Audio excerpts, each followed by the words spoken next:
لوگوں یہ ہماری ملاقات آپ کی ملاقات آخری ہے. یہ بات آپ بار بار فرماتے تھے. اور یہ بھی فرماتے تھے الا فلیبلغ الشاہد الغائب، جو پیغام میں نے تمہیں دیا ہے یہ تم سب کی ذمہ داری ہے کہ ان تک پہنچاؤ جو یہاں موجود نہیں ہے. یہ بھی آپ بار بار فرماتے تھے. اور یہ بھی کتابوں میں لکھا ہے کہ منی کے قیام کے دوران یعنی 10 ذی الحجہ کے بعد والی رات اور 11 کے بعد والی رات اور 12 کے بعد والی رات، یہ 3 راتیں منی میں آپ نے قیام فرمایا. اس میں روزانہ آپ رات کے اندھیرے میں آدھی رات کو تشریف لاتے تھے بیت اللہ شریف اور آ کے طواف کرتے تھے. رات کے وقت تشریف لاتے اور آ کے طواف کرتے تھے.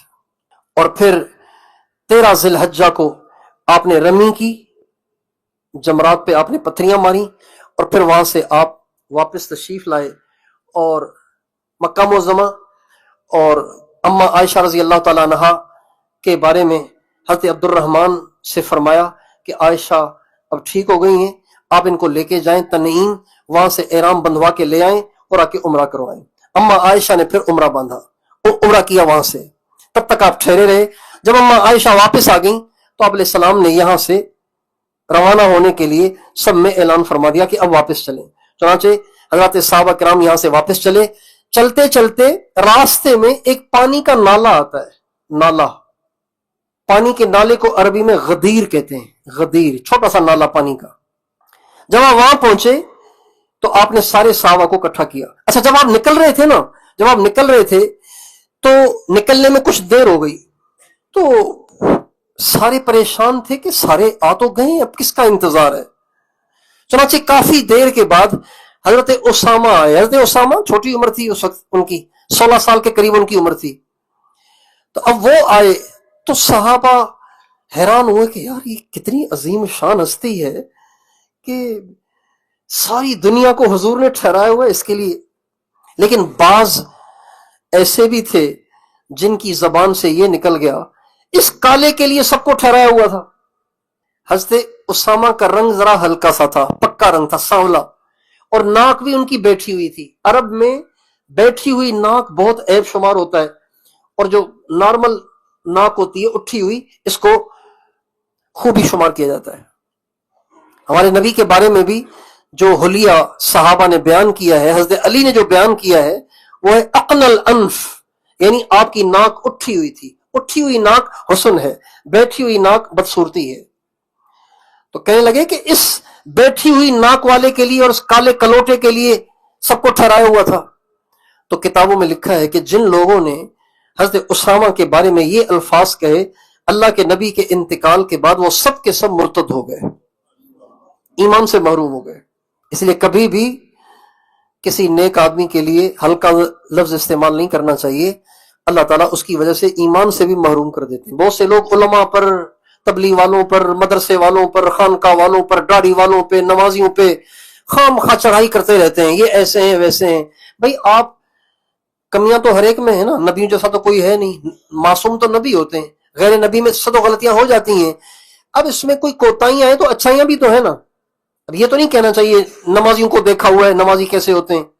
بھائی نماز اچھا کام ہے، اگر نمازی سے کوئی غلطی ہو رہی تو وہ اس کا اپنا ذاتی فعل ہے. اس لیے کبھی بھی نیک لوگوں کو جن کی زندگی میں نیکی نظر آتی ہو ان کو برا بھلا نہیں کہنا چاہیے، ان کے لیے ہلکی زبان استعمال نہیں کرنی چاہیے. آدمی کے گلے پڑ جاتے ہیں ایسے بول، ایمان سے محرومی ہو جاتی ہے. بہرحال وہاں سے چلے. غدیر خم ایک جگہ کا نام ہے، غدیر ایک نالے کا نام ہے. وہاں پہ جب آپ پہنچے تو آپ نے سارے صحابہ کو اکٹھا کیا.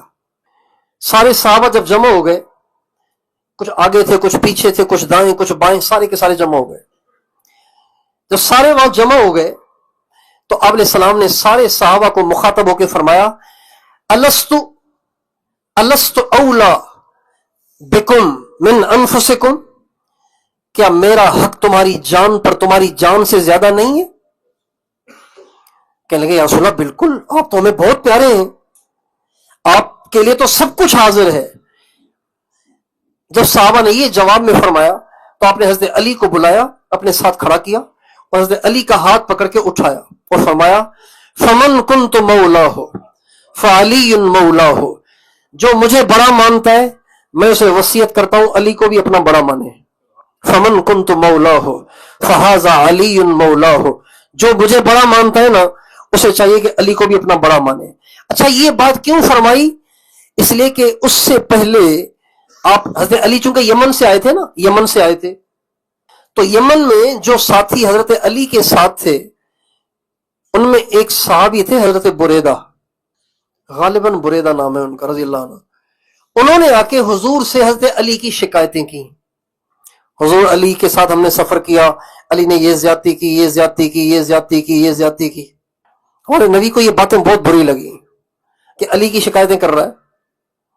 حالانکہ یہ ساری باتیں حضرت علی نے جو کچھ کیا وہ ٹھیک کیا، یہ ان کی کم علمی تھی جس کی وجہ سے وہ اس کو غلط سمجھ رہے تھے اور شکایتیں لگا رہے تھے.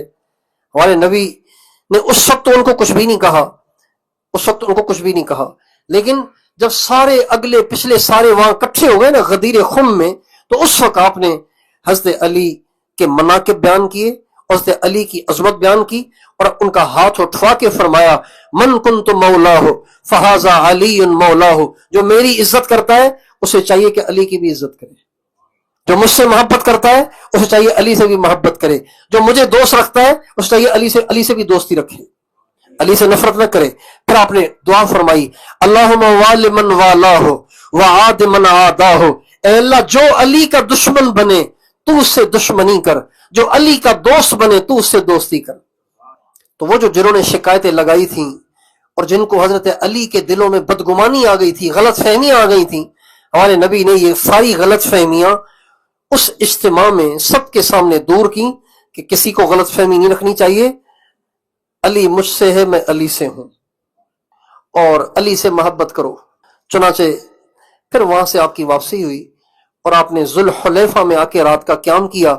ذوالحلیفہ میں آ کے رات کا قیام کیا. اچھا یہ جو حدیث ہے نا من کنت مولاہ فہذا علی مولاہ، اس حدیث کا جو پس منظر ہے وہ میں نے آپ کو سنا دیا نا. اس پس منظر میں آپ نے یہ فرمایا. اس کا مطلب یہ نہیں کہ میرے بعد حضرت علی کو خلیفہ بناؤ، اس کا مطلب یہ نہیں ہے، اس کا مطلب یہ نہیں کہ میرے بعد علی کو بڑا بناؤ. اگر ایسی بات ہوتی تو نبی کریم صلی اللہ علیہ وسلم کو کسی کا ڈر تھوڑی تھا. آپ کسی سے ڈرنے والے، کسی سے دبنے والے اور کسی سے سہمنے والے نہیں تھے. آپ وضاحت سے کہہ دیتے بھی میرے بعد خلیفہ یہ ہے، میرے بعد تمہارا یہ وارث بنے گا. آپ نے یہ کبھی بھی نہیں فرمایا، کبھی بھی نہیں فرمایا، بلکہ امت کو آپس کے مشورے پہ چھوڑا. امت نے آپس کے مشورے سے حضرت ابوبکر صدیق کو امیر بنایا. حضرت علی سے کسی نے پوچھا کہ آپ کو جو نسبتیں حاصل ہیں وہ تو ابوبکر کو بھی حاصل نہیں ہیں، تو وہ خلیفہ کیسے بن گئے؟ خلیفہ تو آپ کو بننا چاہیے تھا. حضرت علی سے کسی نے یہ پوچھا. حضرت علی حضور کے داماد بھی ہیں، حضرت ابوبکر داماد نہیں ہیں. حضرت علی حضور کے چچا زاد بھائی بھی ہیں، حضرت ابوبکر صدیق نہیں ہیں. حضرت علی حضور کے لے پالک بھی ہیں. جب یہ چھوٹے تھے نا تو ان کے چچا سے حضور نے ان کو لے لیا تھا. چونکہ چچا غریب تھے تو فرمایا آپ زیادہ خرچہ نہیں اٹھا سکتے، ایک بیٹا مجھے دے دیں، اس کا خرچہ میں اٹھاؤں گا. چنانچہ حضرت علی کو حضور نے لے لیا تھا بچپن میں ہی، جب ابھی چند سال کے تھے تب سے. تو گویا حضور نے بچپن سے ان کی پرورش کی، تو گویا بیٹے بھی ہوئے. تو بیٹے بھی ہیں، داماد بھی ہیں، چچا زاد بھائی بھی ہیں، ہاشمی بھی ہیں، قریشی بھی ہیں.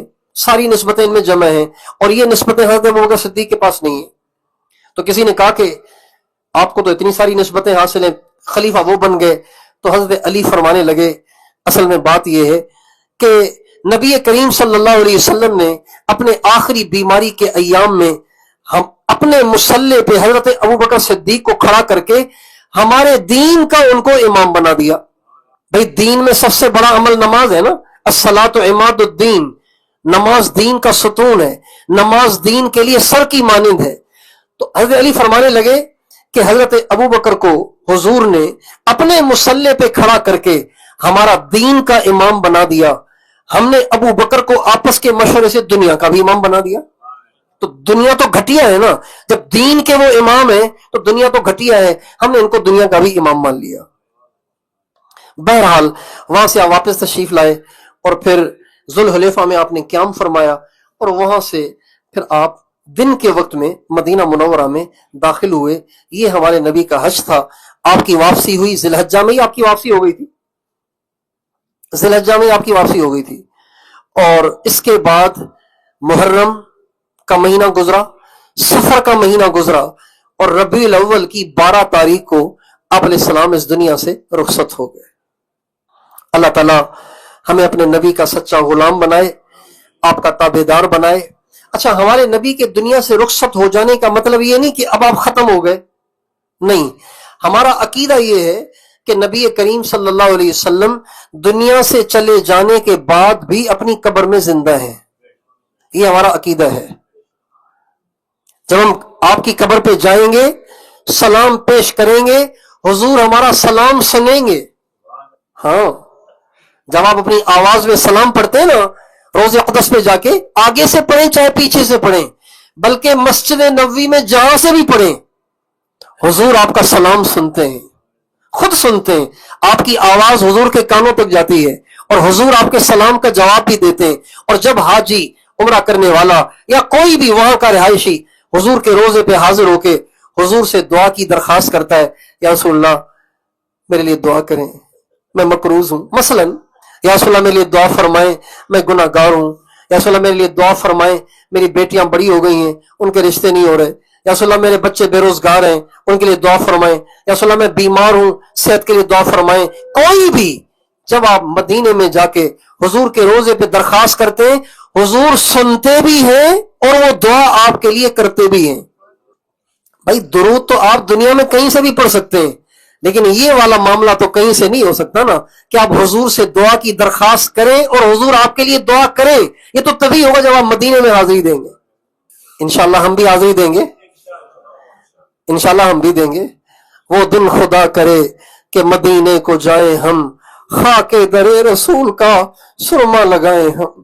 اللہ ہمیں وہ دن نصیب کرے کہ حج سے فارغ ہو کے اپنے سارے گناہوں کو بخشوا کے ہم مدینے جائیں، حضور کی خدمت میں حاضری دیں، اپنے گناہوں کے انبار لے کے جائیں گے، حضور سے دعا کی درخواست کریں گے، ہمارے سارے گناہ حضور کی دعا کی برکت سے بخشے جائیں گے، اپنے دکھڑے حضور کو سنائیں گے، حضور سے دعا کی درخواست کریں گے، حضور کی دعا کی برکت سے اللہ ہمارے سارے دکھڑے بھی دور کر دے گا۔ اللہ تعالیٰ ہمیں یہ سارا سفر محبت کے ساتھ، الفت کے ساتھ، برداشت کے ساتھ اور صبر کے ساتھ کرنے کی توفیق عطا فرمائے۔ کوشش کریں زبان پہ کنٹرول کریں، نظر پہ کنٹرول کریں، کانوں پہ کنٹرول کریں۔ ناگواریاں آئیں گی، اس کو برداشت کرنا ہے۔ کبھی اپنے ساتھیوں کی طرف سے آئیں گی، کبھی انتظامی حوالے سے آئیں گی، ٹریول ایجنٹ پہ غصہ آئے گا، کبھی اپنے روم والوں پہ غصہ آئے گا، کبھی بس کے ڈرائیور پہ غصہ آئے گا، کبھی حکومت سعودیہ پہ غصہ ایسے حالات بن جاتے ہیں کہ انسان کو پریشانی ہونا شروع ہو جاتی ہے۔ لیکن اس موقع پہ برداشت سے کام لینا ہوتا ہے، صبر سے کام لینا ہوتا ہے، اور بردباری سے چلنا ہوتا ہے، اور اللہ سے ثواب کی امید رکھنی ہوتی ہے۔ اللہ تعالی ہم سب کو اپنی پسند کے مطابق یہ سارے کا سارا سفر نبھانے کی توفیق عطا فرمائے۔ وآخر دعوانا ان الحمد للہ رب العالمین۔